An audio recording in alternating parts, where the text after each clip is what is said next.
A primary theme of Naruto exists in the hypocrisy of its antagonists. Each new major foe builds upon the ideology of the last and adds a new perspective to the recurring conflict. These battles inform Naruto's worldview and force him to confront his own hypocrisy, which then allows him to do the same to his enemies. Obito served as a culmination of this theme, but that's also the reason why he couldn't be the final boss. Because he tried to abandon his sense of self, he was, in theory, the perfect tool for someone else to manipulate. He had become a near blank canvas for someone else to project their will upon. But the source of his internal conflict was his failure to abandon his personal desires. He retained his individuality, thus he couldn't become a true tool. But without an external force influencing his decisions, his character wouldn't have worked. This is where Madara comes in.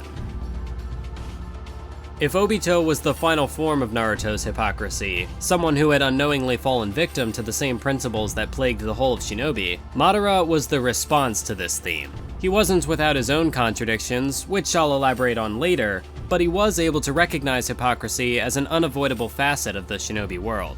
Obito's offshoot interpretation of the infinite Tsukuyomi was a selfish escape from the harshness of reality. He had personally been dealt a bad hand, and so he made a relatively shallow assumption that the entire world was a living hell that should be rejected. I say shallow not because his conclusion was illogical or inconsistent, but because he didn't have the same wealth of experience that someone like Madara had. Obito may have grown up knowing only war, but he was a mere teenager when he forsook the world. Madara had lived through a similar childhood of war, but he was able to mature and even experience a period of peace as an adult. It was only after he saw the flaws of this so-called peace that he deemed the world a lost cause and pursued the infinite Tsukuyomi. この世のすべてにおいて、光が当たるところには必ず影がある。勝者という概念がある以上、敗者は同じくして存在する。平和を保ちたいとする利己的な意志が戦争を起こし、愛を守るために憎しみが生まれる。これらは因果関係にあり、切り離すことができん。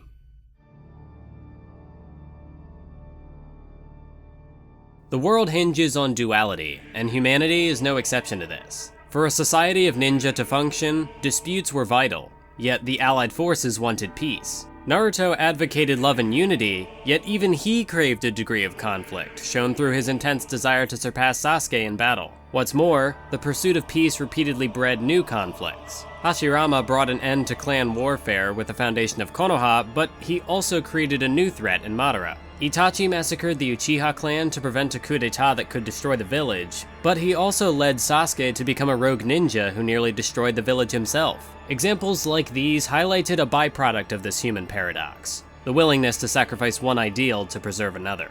To protect the leaf, Hashirama sacrificed his bond with Madara. Itachi sacrificed his entire clan. Bloodshed in the name of peace. A world with only winners, only peace, only love? Such a thing wasn't realistically attainable in the dualistic reality of Shinobi. So Madara decided to create a new world. In a dream realm, these connections could be severed and the human paradox could be neutralized. No more duality, no more hypocrisy. That Madara was a hypocrite didn't directly undermine his core ideals, because like I said, he operated with this in mind. He too was a byproduct of the paradoxical world he had been raised in, but he took it upon himself to fix that. This is where he and Obito differ. Obito wanted to recover his past and be with Rin, so while the infinite Tsukuyomi might have also been beneficial to the whole of humanity, his primary concern was himself. What about Madara? His family was dead. His clan had rejected him, his village had rejected him, his best friend had rejected him. He had no personal connections left. The Eye of the Moon plan was created not out of a desire to restore what Madara had lost, but as a cure for the human paradox. In other words, he wanted to save the world. He would be the one to rise above the rest of humanity like a messiah and guide them into a new world free of duality. But just because he had cast off his human connections didn't mean that he was without human flaws. I previously said that Madara's contradictions didn't undermine the crux of his philosophy, but they did serve to facilitate his downfall nevertheless. When the Sage of Six Paths first distributed chakra to the populace, that chakra was meant to connect people's mental energies and allow them to understand each other without words. This concept of ninshu was later twisted into ninjutsu, where said energy was instead projected inward to increase one's own power. This desire for power only amplified conflicts and furthered the human paradox, because the stronger the power, the stronger the desire for conflict. Madara saw this dilemma and sought to erase chakra, but to actualize his dream, he would first have to take all chakra upon himself. To lead his chakra-free world, he required chakra. That's the first contradiction, albeit a willful one on Madara's part. His second contradiction ties into the first, though this one was too innate for Madara to fully grasp. His power and desire for more were unmatched, so naturally, his desire for conflict was equally tremendous. Now I know what you're thinking. Didn't Madara want peace? Yes, Madara desired that as well. It all loops back to duality. If Naruto could simultaneously seek peace and conflict, surely Madara could. Time and time again, following his Edo Tensei revival, Madara's passion for battle took center stage. When Kabuto asked if he wanted to go capture Nine Tails, you know, a cornerstone of his Eye of the Moon plan, Madara instead took the opportunity to show off his powers. While Obito and Ten Tails engaged the allied forces, Madara prioritized a battle with Hashirama. But when faced with a mere doppelganger of his rival, he took a seat and waited for the real deal to arrive. Even in his battle with Guy, he said, "I'll acknowledge this chakra of yours." Madara loves to fight. How could he possibly erase that part of himself for the sake of his dream world? Would he even be Madara at that point? 平和だけを望み、争いだけを摘み取ることは、人でなくなるということに他ならない。No, he wouldn't. His passion for conflict was far too prevalent for him to abandon it entirely.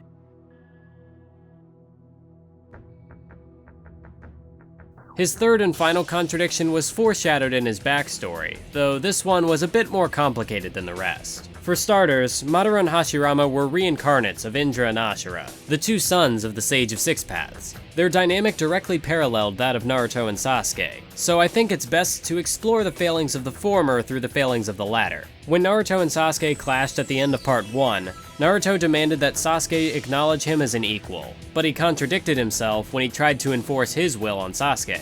You're coming back to the Leaf with me, and that's final.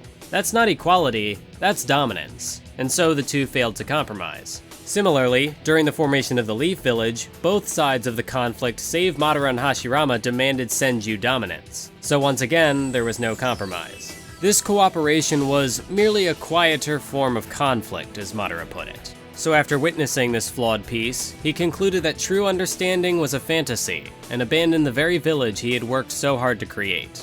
He later returned only to wage war against Hashirama, and this leads me to perhaps the most important detail of Madara's characterization: his back. 俺の後ろに立ってわざと気を散らしたなこら後ろに立たれると正面が止まる繊細なタイプなんだよ俺は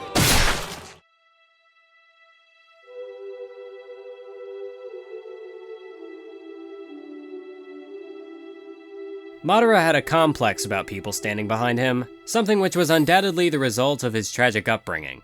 Once his family was gone, he was alone with no one he could trust to watch his back. No one but Hashirama. The two managed to rekindle their friendship for a time, but when Madara went rogue, Hashirama was forced to betray that trust and literally stab his former friend in the back. These two men who had attempted to use their power to foster empathy had now been divided through battle. Madara's solution was to remove chakra from the picture, but the irony of all this is that, by starting the war along with Obito, he became the threat the world needed to unite under the same shinobi headband. He concluded that chakra created only conflict, but he failed to realize that fighting was a bond in and of itself. This applied not just in the face of a common enemy with the fate of the world at stake, but way back in the early days of the series as well. When Sasuke first fought Naruto, he stated that shinobi of a high enough level could read each other's thoughts through no more than a trade of blows. And when the two clashed again after the 5 Kage summit, they were able to convey an entire conversation through a single exchange. Great ninja like Naruto and Sasuke converse through battle and compromise through conflict. Therefore, by leading a chakraless world with chakra, Madara would be cutting himself off from that world. This connects to why he couldn't be Hokage. Naruto said in his confrontation with Obito that the Hokage is the one who walks ahead of his comrades, but Madara refused to let anyone stand behind him, and if he wouldn't let anyone follow him, he couldn't lead anyone. He couldn't walk in the front. The mistake he and his rival had made was that they didn't cultivate those who would come after them, but while Hashirama's will of fire did eventually reach Naruto, Madara had only cut down his potential successors. He used Obito as a tool for his resurrection, he saw Sasuke as just another pair of Sharingan, and, just as Hashirama had once sacrificed their friendship to protect the village, Madara sacrificed his Uchiha child to protect the infinite Tsukuyomi. He did the very same thing he had criticized Hashirama for doing, mistaking the cause for the end, mistaking his dream for true peace. He tried to become a god and avoid the pitfalls of other humans, but he walked right into them anyway, 'cause he was only human. Madara's character incorporated the thematic narrative of the entire series, but while he tried to rise above the duality of humanity and thus reject the idea of compromise, he ultimately failed to do so, which gave the protagonist a chance to defeat him. Unfortunately, he wasn't defeated, and as such his character arc wasn't really resolved. Then again, all the details for a complete character arc are there. I guess it just doesn't feel complete, since it lacks the same turning point that the preceding ideological clashes had. There was no final battle to drive things home, no opportunity for Naruto and Sasuke to prove him wrong on their own. In place of that, we got Kaguya. This is the part where I say Kaguya ruined the ending of Naruto. In all seriousness though, Kaguya isn't a terrible villain. She's just a terrible final boss for this particular series. As I've outlined in this and my previous video, Naruto is, at least in part, a story about human hypocrisy. Once Madara pulled out the duality of mankind, that was endgame. You can't go bigger than that. The theme had reached its logical conclusion, so it made sense that Kaguya wasn't subjected to the same contradictions that plagued most of the antagonists up to this point. She wasn't even human. How could she possibly succumb to human hypocrisy? The closest thing she had came from 2 anime original episodes that fleshed out her backstory, but even that was more along the lines of irony than anything else. She said she wanted to live a peaceful life, but her interactions with the Divine Tree wound up becoming the source of generations of human warfare on a scale it had never reached before. Outside of that, I don't really get Kaguya. Maybe there's more to glean out of her narrative impact from Boruto, but if that's the case, she might have been better served as a villain in that series instead. Oh well, I'm not gonna dwell on it. I want to give a meteor-sized thank you to King Kevin 30, Stone Cold 0007, and all of my other patrons for their continued support. I feel that I should apologize for how long it took to make this video. This one shouldn't have taken a month to make. I was slacking, so I apologize for that. But once Anime Expo is over, because I will be going there in the next couple days, so that'll be a time where I'm not working on videos, but once Anime Expo is over, I plan to get back to a more consistent uploading schedule, and on that note, I do have plans to make a part 3 to this Hypocrisy series, just to address any interesting comments that I got and tie up any loose ends that I may have missed. After that, you can expect a video about prophecy and destiny in Naruto sometime in July, so stay tuned for that, and I'll see you next time.